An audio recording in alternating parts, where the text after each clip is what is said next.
Hi everybody, I am Mohamed from Smart DigiWeb. I am happy to be with you in this video. Before to start, please subscribe to get any update.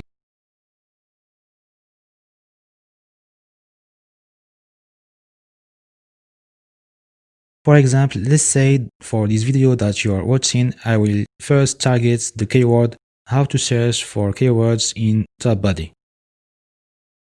Here you have the overall score given by the tool. In the free version, you will only have the general score, which may sound good to you. But in the paid version, you also have the specific score for your channel, which is like you may notice different from the general score. This keyword, for example, according to the tool, does not suit my channel, although in general is interesting. Further down, here you have three barometers. The first indicates if the keyword is shared on YouTube or not. The second indicates whether there is strong competition or not.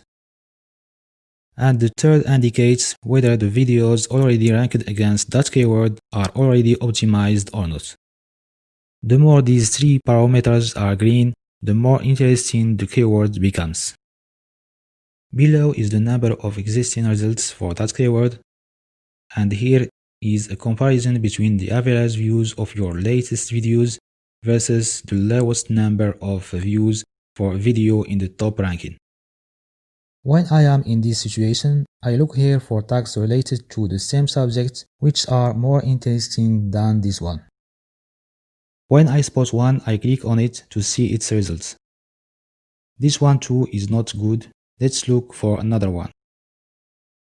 This one is better. Here you have the videos on the same topic, which you can also click to explore. Here you can see the list of search results for this keyword. I hope you enjoyed watching this video. Don't forget to subscribe to my channel and see you soon in another video. Goodbye.